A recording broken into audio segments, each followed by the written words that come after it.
Market structure क्या होता है।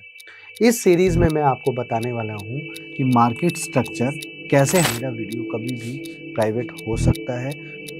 I am unable to understand कब मैं क्या बता दूं, तो वीडियो को सुनने के बाद मैं देखूंगा कि मैंने कुछ ऐसा कॉन्फिडेंशियल कंटेंट तो नहीं बताया। स्टेज 3 में इस तरीके की ही कैंडल्स का पैटर्न आपको यूटिलाइज करना है। ये पावरफुल पैटर्न है। Hi, this is Pankaj Bhardwaj, welcome back. Previous series को स्टार्ट करने का मेरा रीजन था कि आप लोग अच्छे से सीखें और अपने माइंड का इस्तेमाल करना स्टार्ट करें।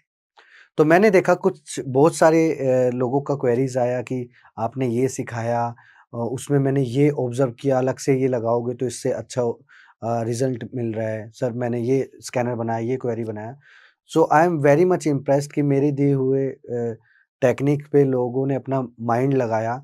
तो सीज़न 1 में एक्चुअल में लेवल 1 था, और अगर आप मेरे लेवल तक पहुंचना चाहते हो तो वो लेवल 4 है।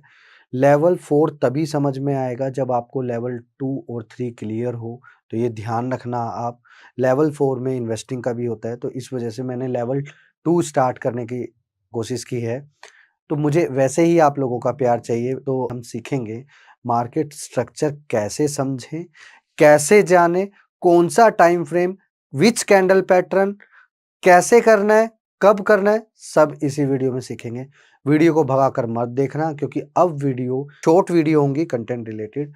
तो प्लीज प्लीज प्लीज आप वीडियो का कंटेंट हमेशा नोट करके रखना। मेरा वीडियो कभी भी प्राइवेट हो सकता है।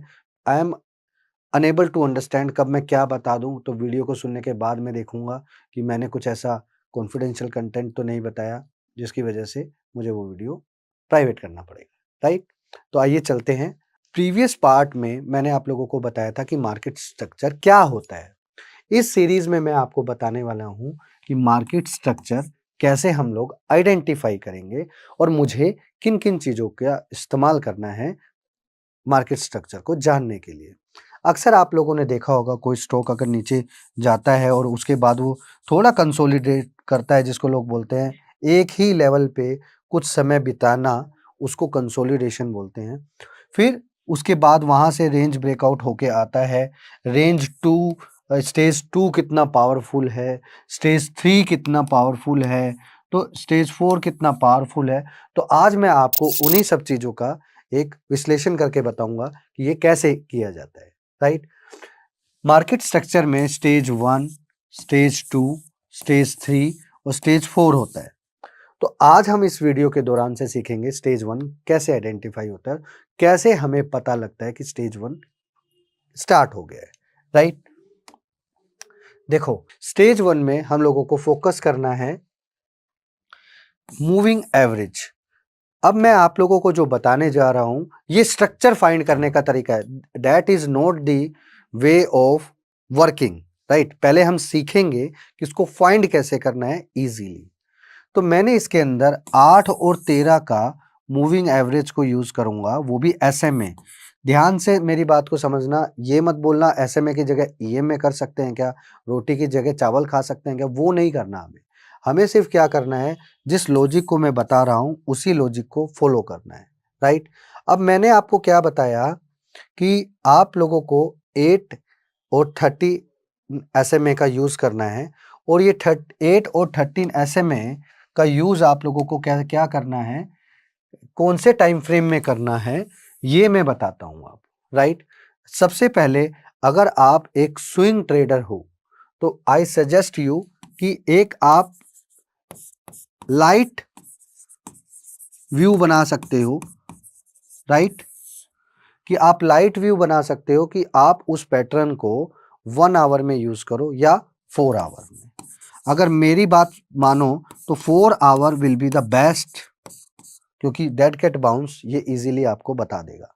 अब इसमें क्या करना है, आपने 8 एसएमए एंड 13 एसएमए, अगर जब कभी इस तरीके का क्रॉसओवर होता है, ध्यान रहे स्टॉक डाउन ट्रेंड ऐसे गिरता हुआ आ रहा हो और उसी टाइम पे स्टॉक यहाँ पे रुक कर अगर इसी तरीके की मूविंग एवरेजेस को क्रॉस कर रहा है, तो ध्यान रखना स्टेज 1 में आप एंटर करने वाले हो।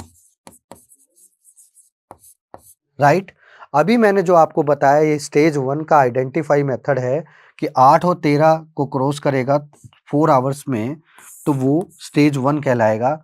इसी तरीके का पैटर्न आप 1 आवर में भी ट्राई कर सकते हो। I am not using personally hourly chart, मैं 4 आवरली चार्ट करता हूँ, क्योंकि बहुत सारी नॉइसेस जो होती हैं वो क्लियर हो जाती हैं 4 आवर्स में, राइट। इस तरीके के पैटर्न्स को यूज़ करना है आप लोगों ने। तो ध्यान रखना है मेरी इस बात का कि जो चीज़ जिस टाइम फ्रेम में बताऊं आपको उसी टाइम फ्रेम में यूज़ करना है, और इसी तरीके का टाइम फ्रेम डेली में भी आप यूज़ कर सकते हो। मैंने आपको क्यों ये दोनों टाइम फ्रेम बताए हैं, क्योंकि कभी कभी ज़्यादा ऊपर आकर आपको पता चलता है डेली चार्ट में कि स्टेज 1 स्टार्ट हो गया है, तो उसको अर्ली स्टेज में फाइंड करने के लिए आपको 4 आवर का चार्ट को इस्तेमाल करना है, राइट।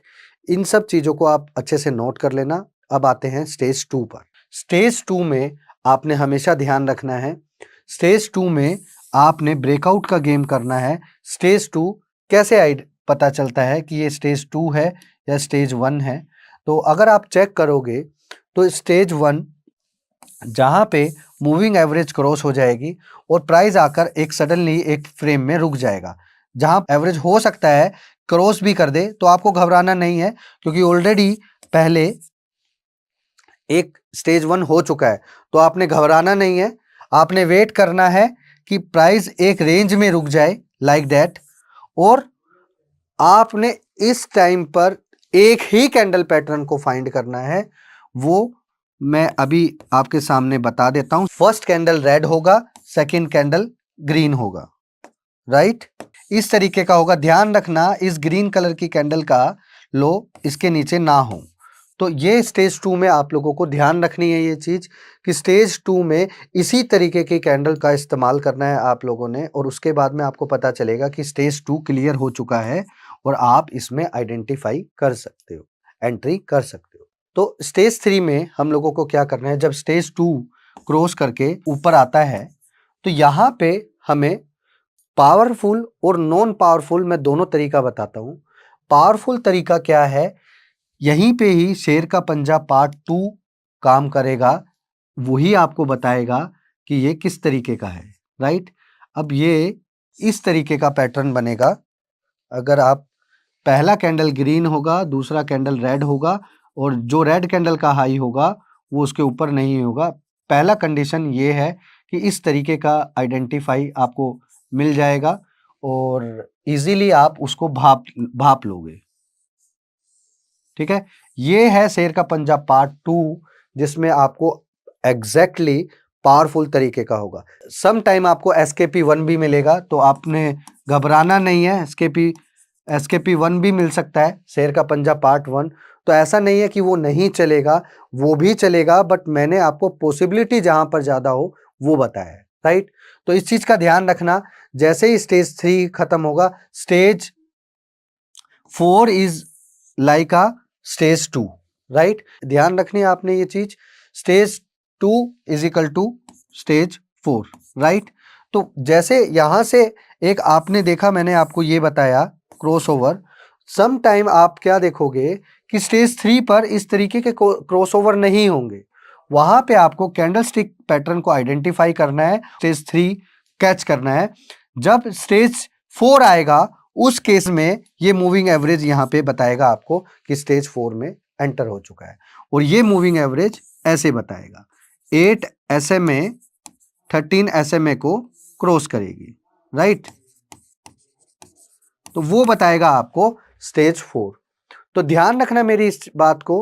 अभी मैंने जो तरीका आप लोगों को बताया उसको फोकस में रखना, और कौन सा कैंडल पैटर्न कहाँ पे यूज करना है वो भी मैं आपको बता रहा हूँ। तो स्टेज 3 का मैंने आपको बता दिया। स्टेज 4 में भी आप एसकेपी 1 एंड एसकेपी 2। तो गाइज ये एसकेपी 1 क्या है, एसकेपी 2 क्या है, प्रीवियस 100 डेज चैलेंज की सीरीज में जाकर आप चेक करना, वहां पे आपको मिल जाएगा। अब हम आते हैं स्टेज 3 में। ऑलरेडी मैंने आप लोगों को बता दिया है कि इस तरीके की कैंडल्स पैटर्न यूज होगा। फर्स्ट कैंडल जो ब्लैक है इसको ये रेड कैंडल है, और जो व्हाइट है ये ग्रीन कैंडल है, राइट। तो इसका ध्यान रखना है आप लोगों को। इस तरीके के पैटर्न्स को आप अच्छे से देख लो। स्टेज 3 में इस तरीके की ही कैंडल्स का पैटर्न आपको यूटिलाइज करना है। ये पावरफुल पैटर्न है, तो आपने ये नोट कर लेना है। ठीक है। जब ये होता है तो ज़्यादा पावरफुल होता है, तो इस चीज़ का ध्यान रखना आप, ठीक है। अब मैंने आप लोगों को बता दिया है कि स्टेज 1 में क्या करना है, स्टेज 2 में क्या करना है, कौन-सा टाइम फ्रेम इस्तेमाल करना है, ये भी मैंने आप लोगों को बताया। ध्यान रखिएगा मेरी एक बात, अभी जो मैं आपको बता रहा हूँ, इस पॉइंट को ध्यान से सुनिएगा। कभी-कभी क्या होगा, डेली चार्ट में स्टॉक हायर हाई फॉर्मेट में चल रहा होगा, ठीक है। हो सकता है वो स्टेज 3 में हो, राइट। तो मैं स्टेज 3 को हो सकता है वो यहां पे भी स्टेज 3 में हो, ठीक है, उसके बाद भी मार्केट चल गया, राइट। तो ऐसे ये क्या होता है मैं बताता हूं। जब ये डेली टाइम फ्रेम होता है कि डेली में बुलिश पैटर्न, मतलब एक बुल रन चल रहा है, तो क्या करता है 1 आवर और 4 आवर का इस्तेमाल करके वो इसी पैटर्न को, स्टेजेस को कंप्लीट करते हुए चलता है। तो ये ध्यान रखना आप, ठीक है। ऐसा नहीं है, आज की डेट में ट्रेंड देखो हाई पर है, ठीक है। अगर आप जाकर ट्रेंड में देखोगे 1 घंटा 4 घंटे के चार्ट में, तो कहीं ना कहीं उसने जो ये नया ब्रेकआउट बनाया है वो नई रैली में से स्टार्ट हुआ है, तो वो कहीं ना कहीं 1 घंटा और 4 घंटे के स्टेज 1 से निकल कर गया है, राइट। तो ये चीज आप लोग ध्यान रखना। कभी कभी आप लोगों को इस सब चीजों में समझने में दिक्कत होगा। ध्यान से इस वीडियो को 2 बार देखना, कम से कम इस वीडियो को 2 बार देखना। तो आज मैंने आप लोगों को बताया है मार्केट में स्ट्रक्चर आइडेंटिफाई कैसे करते हैं, स्टेज 1 में क्या करना है, स्टेज 2 में क्या करना है, स्टेज 3 में क्या करना है, स्टेज 4 में क्या करना है, राइट। तो मैंने ऑलरेडी आपको सारी चीजें बता दी हैं। तो मैं आशा करता हूं आप लोगों को इस वीडियो से जरूर कुछ सीखने को मिला होगा, और मैं आपसे एक हम्बल रिक्वेस्ट करता हूं, किसी भी तरीके की नेगेटिविटी जो लोग फैला रहे हैं, देखो आप लोग अगर सपोर्ट नहीं करोगे तो ऐसे लोग जो पैसा लेकर जो ट्रेनिंग दे रहे हैं, लेकिन वो ज्ञान आपको काम का नहीं हो रहा है। मैं आपको आज यहाँ पे फ्री में जो सब चीजें बता रहा हूँ, हो सकता है ये कुछ लोगों के पेड्स कंटेंट में ऐड हो, but I am damn sure इस तरीके का कंटेंट उनके पास पेड में भी नहीं है। ये बेसिक चीजें हैं जो आप लोगों को आनी चाहिए, ताकि जब मैं चीजों को समझाना स्टार्ट करूं, क्या आपसे कोई पूछे मार्केट का स्ट्रक्चर जानते हो क्या, मार्केट कैसे काम करता है वो जानते हो क्या, तो आप उसको बता सके हो कि भाई इस तरीके से मार्केट रन करता है, राइट। तो ये चीज हमेशा ध्यान रखना। Thank you so much.